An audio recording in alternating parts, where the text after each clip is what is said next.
Hardest song to play on the album is called My Fault, My Fault.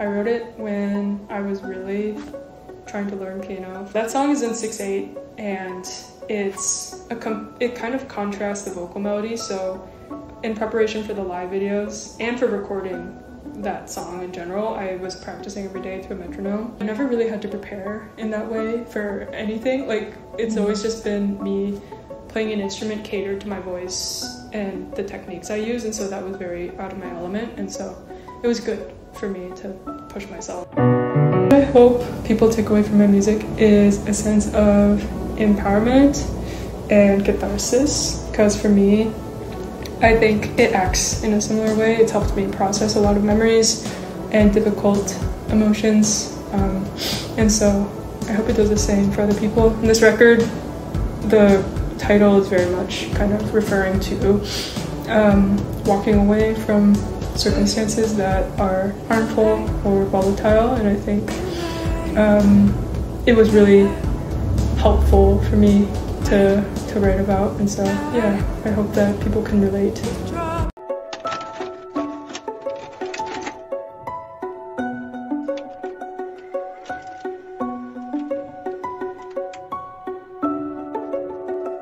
Sûrement peut-être aussi l'une des sorties les plus intéressantes de cette année, de cette fin d'année 2025.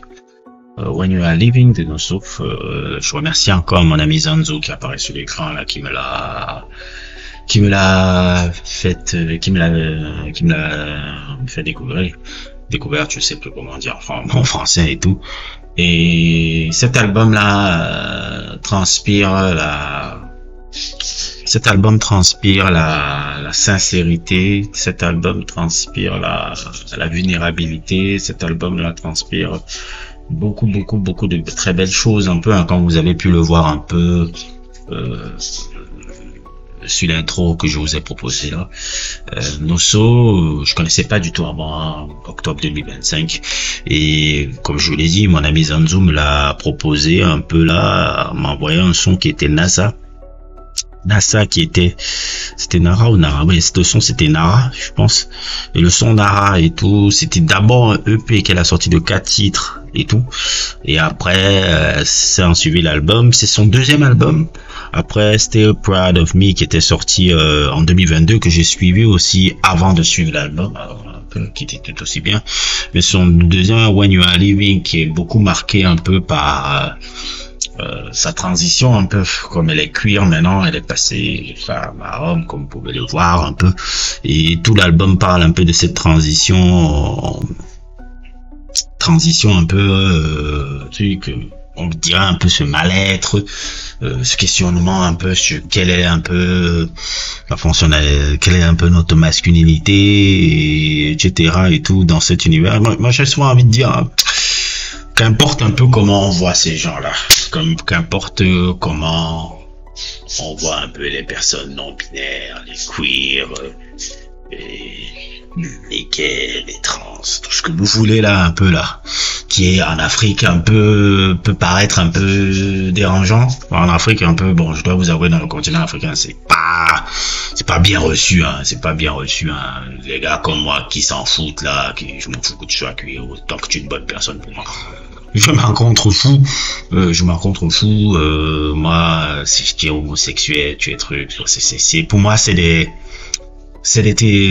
problématiques un peu bidons, un peu que souvent en Afrique on dit on est contre l'homosexualité, on est contre tout. Je dis, avant de parler d'homosexualité, avant de parler de LGBT, avant de parler de trucs, là, regardez déjà, on n'a pas de route, on n'a pas à manger, on n'a pas de trucs. Pourquoi comme on va s'intéresser, ça c'est le dernier cadet de nos soucis.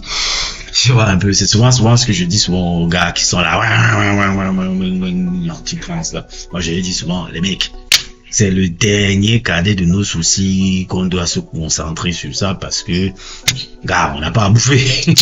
On n'a pas à bouffer, on est derrière encore sur le plan économique, sur le plan social, sur tellement de choses, que vraiment se concentrer sur les queers, les gays, les trucs et tout, c'est pour moi un peu ridicule et tout. Et à la fin de la journée, c'est la sexualité des gens ne nous regarde pas et tout. Mais bon, quand tu dis ça, on va te dire que tu fais le tout bas. qu'est-ce que vous voulez que je dise? Mais quoi qu'on en pense un peu de ces gens, comme je l'ai dit, les meilleurs artistes que j'ai souvent eu, c'est des gens qui sont des gays, ce sont des gens qui sont des trans, ce sont des gens qui sont non-binaires. Parce que pour moi, tu ne peux pas, en tout cas de ma perspective, hein, les artistes qui sont trop, tu peux pas être par exemple un extrême républicain et être un super artiste. J'ai peut-être des, ça va faire même en France, hein, les meilleurs artistes sont des gauchistes. Des républicains, droitistes, il y en a, mais les meilleurs, souvent, c'est des gauchistes. Je sais pas, les meilleurs artistes sont souvent gauchistes, les meilleurs artistes sont souvent libéraux, c'est aux États-Unis, c'est que je trouve souvent, et les meilleurs artistes sont souvent aussi des gens qui sont gays, et tout, parce que pour moi, un artiste, c'est quelqu'un qui est déjà à l'avant-garde, et quand tu es encore gay, quand tu es encore trans, quand tu es encore queer, quand tu es encore à l'extrême avant-garde. Ce qui fait que dans sensibilité a accru, en tout cas dans ma manière un peu d'analyser un peu ce phénomène-là, dans la manière un peu d'analyser ce phénomène-là, je pense que les artistes queer sont un peu perçus comme ça. En tout cas, c'est comme ça que je les perçois et tout, et c'est cet album de Nosso ne change pas du tout. Cet album de Nosso ne déroge pas à la règle. When You Are Living est vraiment un album qui exprime une telle sensibilité et tout. Je pense qu'elle a encore été plus ou moins produite par elle-même tout seul. Elle produit une extrême sensibilité. Un de mes titres préférés, tout, c'est ce fabuleux titre là. Je crois que c'était le 7e morceau, Who Made You This Sweet, qui est absolument phénoménal, un peu dans la rythmique de guitare, dans la sensibilité un peu des notes un peu que je peux entendre un peu là qui sont très folk alternatives et tout. Nara aussi, un de mes morceaux préférés, et Believe a Boy un peu qui raconte un peu plus ou moins sa transition entre femme et homme et tout, quelque chose qui est truc, et franchement c'est vraiment un très bel album, hein, un très bel album. Je l'ai suivi plus ou moins 2 ou 3 fois, je l'ai suivi 3 fois je crois, 3 fois et autres et tout, et je dois vous avouer que j'avais les poils qui s'hérissaient chaque fois que j'écoutais les morceaux passés, parce que je trouve que Nosso a une incroyable sensibilité, et ça se ressent énormément un peu dans son écriture, ça se ressent énormément dans son dans sa composition, et c'est véritablement un de mes albums préférés de 2025. Je ne sais pas encore dans quelle direction elle va plus ou moins encore avancer là-dedans, mais globalement moi j'ai beaucoup aimé les thématiques, que ça soit sur l'identité et la légitimité, un peu comme je vous l'ai dit, un peu avec les sons comme Believe a Boy et You Know Man, qui sont un peu, Nosso interroge un peu les exemptions liées au genre.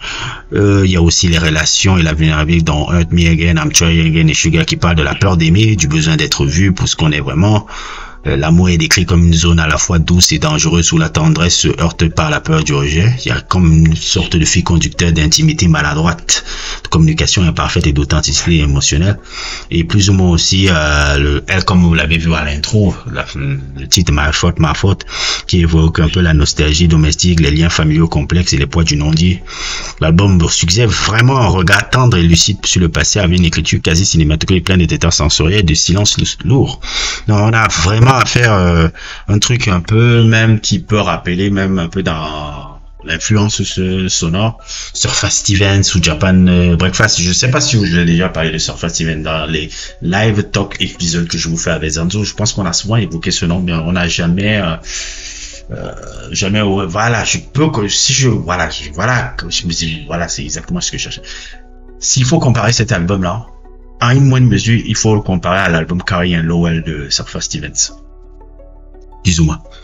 En tout cas, dans l'approche un peu musicale. Japanese Breakfast aussi, c'est génial aussi. Il y a des albums comme ça de Japanese Breakfast. Je crois que j'avais souvent fait dans mes mix que je faisais souvent, des trucs là. J'ai posté souvent des sons de Japanese Breakfast. J'ai jamais vraiment parlé en profondeur de ce groupe, mais plus ou moins, c'est les influences un peu qu'on peut ressortir un peu par rapport à ce fabuleux album là. En tout cas, je vous le conseille énormément. C'était aussi mon sujet. J'hésitais à savoir si je le fais comme sujet de samedi, parce que les sujets de samedi, c'est souvent celui des noms plus ou moins gros que je voulais faire, mais je me suis dit, c'est vraiment un album qui me plaît beaucoup là.